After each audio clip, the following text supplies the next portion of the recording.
Good morning students.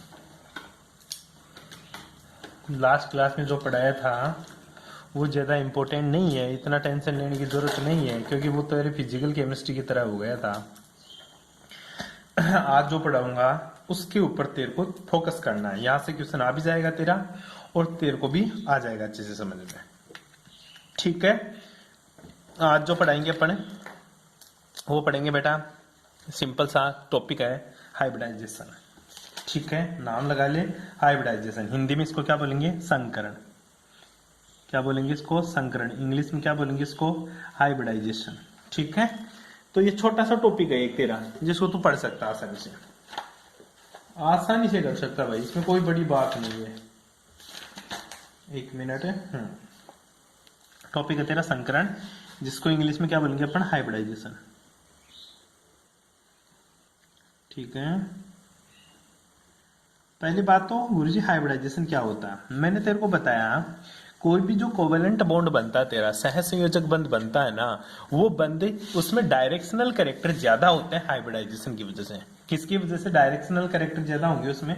Hybridisation की वजह से। तो हाइब्रिडाइजेशन होता क्या है? हाइब्रिडाइजेशन में मोटी सी तेरे को डेफिनेशन याद होनी चाहिए कि हाइब्रिडाइजेशन होता क्या है।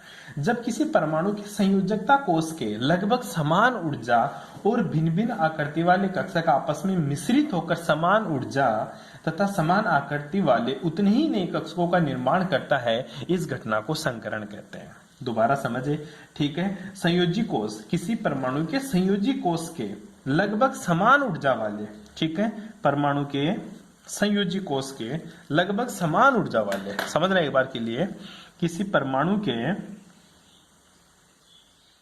संयोजी कक्षक जी कोष। संयोजी कोष क्या होता है बेटा? Valence shell orbital. क्या बोलेंगे? किसी परमाणु के संयोजी कोष कौन कौन से? जिनकी ऊर्जा क्या होनी चाहिए? लगभग समान हो। क्या हो? लगभग समान हो। ऊर्जा लगभग क्या होनी चाहिए? समान होनी चाहिए। और उनकी जो आकृति है, ठीक है, उनकी जो आकृति है, आकृति मतलब उनकी स्ट्रक्चर क्या हो सकती है?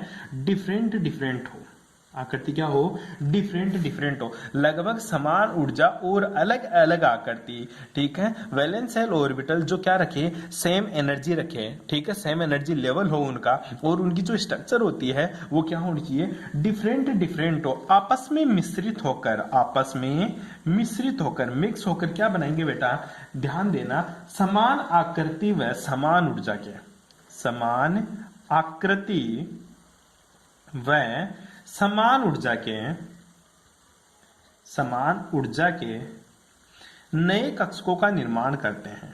नए कक्षकों का निर्माण करते हैं, ठीक है। और जो नए कक्षक बनते हैं उनको क्या बोलते हैं अपन? उनको बोलेंगे बेटा जी संकरित कक्षक। क्या बोलेंगे उनको? संकरित कक्षक। आई बात समझ में? और इस फिनोमिना को या इस अवधारणा को क्या बोलेंगे अपन? संकरण, हाइब्रिडाइजेशन। दोबारा समझे, ठीक है।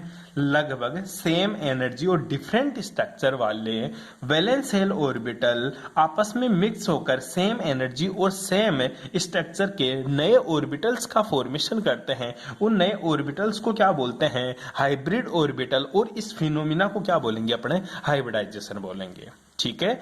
इक्वल एनर्जी और इक्वल स्ट्रक्चर, इक्वल एनर्जी और different structures atomic orbital are mixed to each other and form a equal energy and equal structures orbital. That orbitals are called hybrid orbital and this phenomena is called hybridization. कोई problem? ध्यान दे, मान ले for example मैं बात करूं, जिससे तू hybridisation पढ़ता है ना, ठीक है, जो हाइब्रिडाइजेशन पड़ता है, जैसे एस ऑर्बिटल, सबसे पहले तेरे को स्ट्रक्चर पता होनी चाहिए। जो एस ऑर्बिटल होता है तेरा, ठीक है, कौन सा orbital? S orbital. S orbital की स्ट्रक्चर हमेशा क्या होती है बेटा? गोलाकार होती है। क्या होती है? गोलाकार, मतलब स्फेरिकल शेप होती है एस ऑर्बिटल की। इसी तरह तेरा जो पी ऑर्बिटल होता है, ठीक है, पी ऑर्बिटल, इस पी ऑर्बिटल की जो स्ट्रक्चर होती है वो क्या होती है गुरुजी? डम्बलाकार, ठीक है, डम्बल शेप बोलते हैं, ठीक है। इसी प्रकार जो डी ऑर्बिटल होता है तेरा, कौन सा ऑर्बिटल बेटा? D orbital. डी ऑर्बिटल की जो स्ट्रक्चर होती है वो होती है बेटा जी तेरी डबल डंबलाकार, ठीक है, डबल डंबल शेप, ठीक है, इस तरह की स्ट्रक्चर।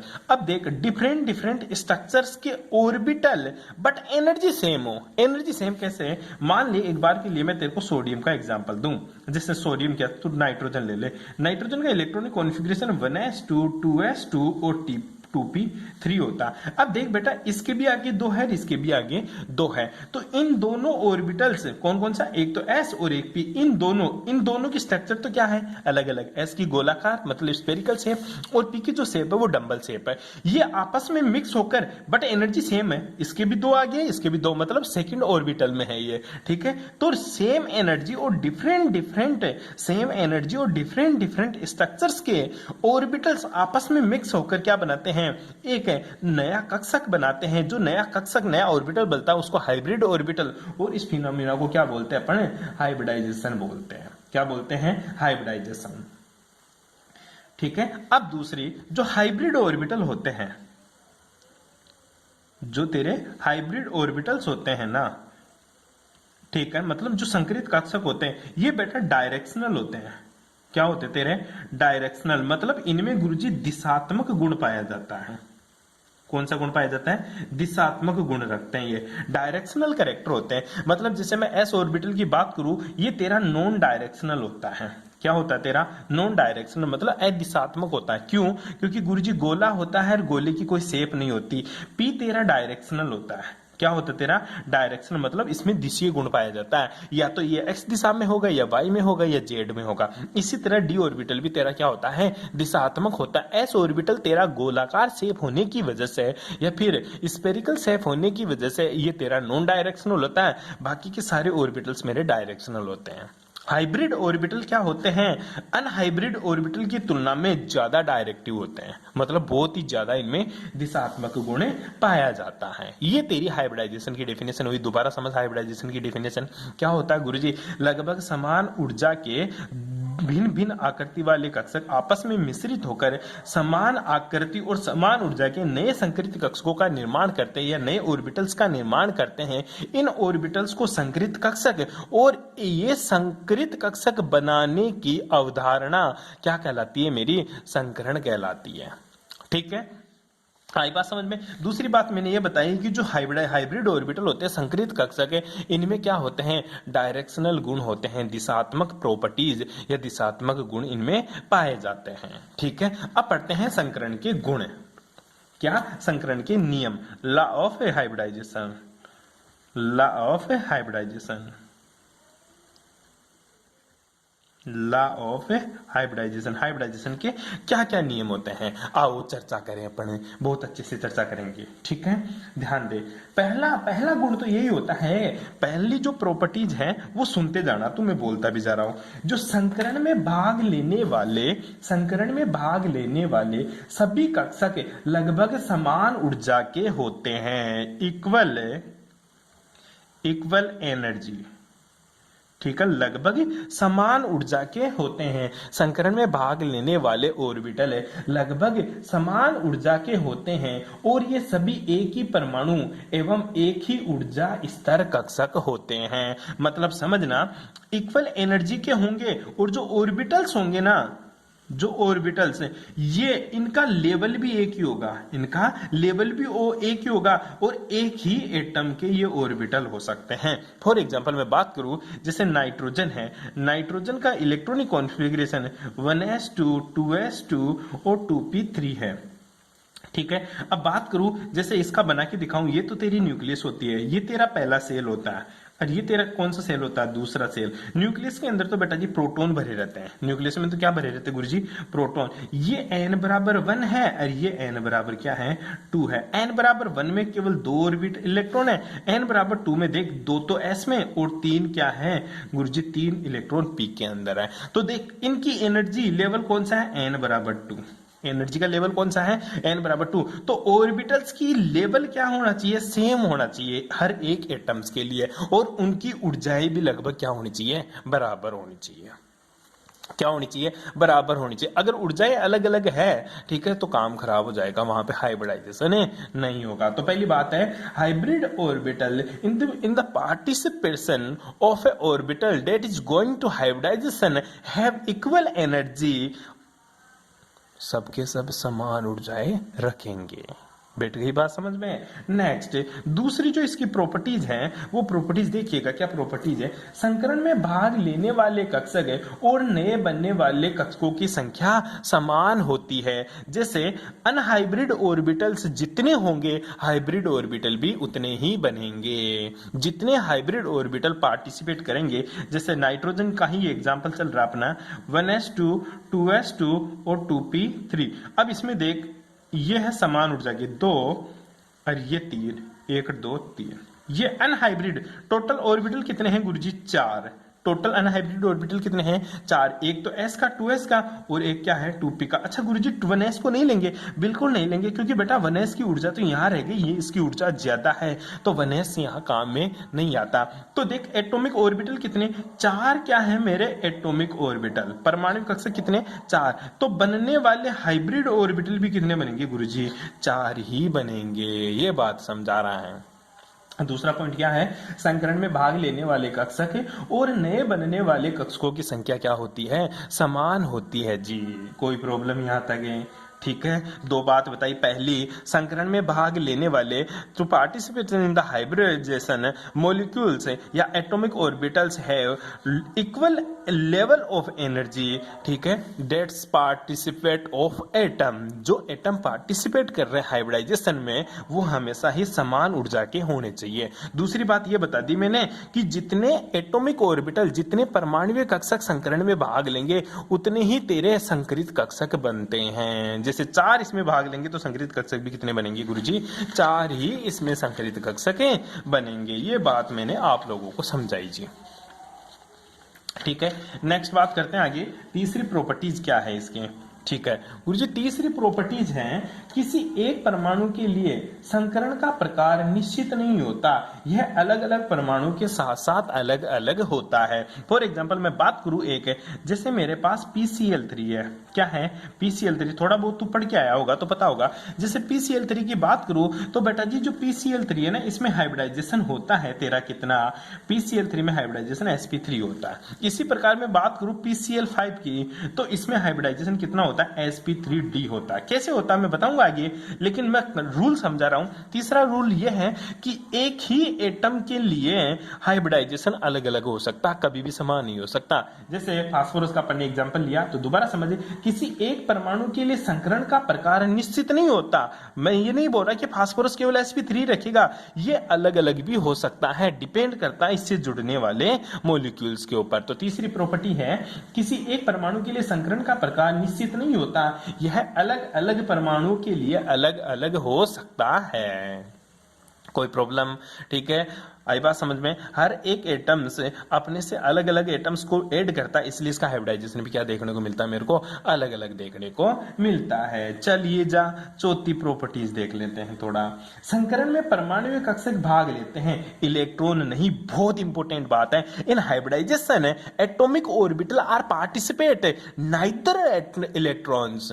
ठीक है, कभी भी इलेक्ट्रॉन संकरण में भाग नहीं लेंगे। हाइब्रिडाइजेशन में केवल एटॉमिक ऑर्बिटल पार्टिसिपेट करते हैं गुरुजी, कभी भी इलेक्ट्रॉन्स हाइब्रिडाइजेशन में पार्टिसिपेट नहीं करते। ये परमाणु कक्षक रिक्त, अर्धपूरित या भरे हुए भी हो सकते हैं। फॉर एग्जांपल मैं बात करूं, जैसे मैं तेरे से बात करूं नाइट्रोजन का एग्जांपल है, नाइट्रोजन की बात करूं तो 1s2 2s2 2p3। अब देख इसमें कितने इलेक्ट्रॉन है बेटा? 2। इसमें कितने इलेक्ट्रॉन है गुरुजी? इसमें 3 इलेक्ट्रॉन है। अच्छा मैं बोल रहा हूं यहां एटॉमिक ऑर्बिटल कितना? एटॉमिक ऑर्बिटल कितने हैं गुरुजी? 4। 3 तो पी के और 1 इसका एस का। ठीक है, तो तेरे हाइब्रिड ऑर्बिटल है, तेरे हाइब्रिड ऑर्बिटल कितने बनेंगे गुरुजी? ये भी 4 बनेंगे। लेकिन देख इलेक्ट्रॉन कितने हैं? 2 और 2 4 1 5। इलेक्ट्रॉन कितने हैं? इलेक्ट्रॉन्स की संख्या कितनी है 5। तो देख मैंने बताया एटॉमिक ऑर्बिटल्स के ऊपर हाइब्रिडाइजेशन डिपेंड करता है, इलेक्ट्रॉन्स के ऊपर हाइब्रिडाइजेशन डिपेंड नहीं करता। ये नहीं है इलेक्ट्रॉन 5 है तो हाइब्रिडाइजेशन भी 5 होगा, अब इसमें नहीं बेटा। इलेक्ट्रॉन एटॉमिक ऑर्बिटल 4 है तो हाइब्रिडाइजेशन ऑर्बिटल भी कितने होंगे 4। तो कहना क्या चाह रहा हूं, कहना ये चाह रहा हूं कि हाइब्रिडाइजेशन में परमाणु कक्षक एटॉमिक ऑर्बिटल पार्टिसिपेट करते हैं, कभी भी इलेक्ट्रॉन पार्टिसिपेट नहीं करते। ये ऑर्बिटल तेरा फुल फील्ड भी हो सकता है, फुल फील्ड का मतलब होता है पूरा भरा हुआ, हाफ फील्ड का मतलब होता है बेटा ये आधा भर जाए, ठीक है। और मतलब और तो तेरे को बताइए नॉन फील्डेड क्या होता है, मतलब इलेक्ट्रॉन्स ना हो, ठीक है, रिक्त जिसको अपन बोलते हैं वैकेंट ऑर्बिटल। आई बात समझ में। चौथी प्रॉपर्टीज। अब पांचवी प्रॉपर्टीज क्या है, संकरण के पश्चात बने संकरित कक्षकों में इलेक्ट्रॉन का वितरण इस प्रकार होता है कि उसमें अयुग्मित इलेक्ट्रॉनों की संख्या क्या हो, अधिकतम हो। वही हुन्स और पाउली लॉ को फॉलो करता है। तू लिख सकता है हुन्स, ठीक है, हुन्स एंड पाउली, ठीक है, पाउली एक्सक्लूजिंग प्रिंसिपल को फॉलो करता है। किसके नियम को फॉलो करता है, हुन्स और पाउली के नियम को, हुन्स और पाउली के नियम को फॉलो करता है। हाइब्रिड ऑर्बिटल्स में इलेक्ट्रॉन भरने का तरीका परमाणुविक कक्षकों में या एटॉमिक ऑर्बिटल में इलेक्ट्रॉन भरने के समान होता है। जिस प्रकार एटॉमिक ऑर्बिटल में इलेक्ट्रॉन अपन भरते हैं हुन्स के नियमानुसार, पाउली के नियमानुसार, n+l के नियमानुसार, उसी प्रकार हाइब्रिड ऑर्बिटल में भी अपन इलेक्ट्रॉन उसी नियमों के आधार पर भरेंगे। बैठ गई बात समझ में। छठा नियम देखे, संकरण में एक प्रकार से किसी अणु की ज्यामिति और बंध कोण के बारे में बताया जा सकता है, ठीक है। हाइब्रिडाइजेशन, जो तेरा हाइब्रिडाइजेशन होता है, इसके द्वारा गुरुजी मेरे को क्या पता चलता है, इसके द्वारा किसी भी एटॉम की तू बॉन्ड एंगल के बारे में बता सकता है। किसके बारे में, बॉन्ड एंगल। बॉन्ड एंगल को बोलते हैं बेटा बंध कोण के बारे में। हाइब्रिडाइजेशन के द्वारा, संकरण के द्वारा मैं किसी भी यौगिक के बंध कोण के बारे में और उस यौगिक की ज्योमेट्री के बारे में बता सकता हूं, ज्यामिति के बारे में बता सकता हूं, ठीक है। संकरण के द्वारा मैं किसी भी यौगिक के बॉन्ड एंगल, बंध कोण और उसकी ज्यामिति के बारे में बता सकता हूं। संकरण एक काल्पनिक परिभाषा है। क्या है, काल्पनिक परिभाषा है। ये एक तेरी क्या है, एक मेरी सूडो ऑर्डर जैसे रिएक्शन होती, उसी तरह तेरी ये क्या होती है गुरुजी, काल्पनिक होती है, मेरी सूडो होती है। बेटी बात समझ में। संकरण एक मेरी काल्पनिक अवधारणा होता है जिसका उपयोग प्रायोगिक बातों में किया जाता है। बस ये बात आपको याद रखनी है। संकरण के तेरे नियम हो गए, ठीक है। एक बार दोबारा वीडियो को 2 बार देखिएगा तब समझ में आएगा, मेरे रिपीट करने से कोई फायदा नहीं है। तो प्लीज वीडियो को 2 बार देखिए और उसके बाद में नोट्स छापे में नोट्स भेजता रहूंगा।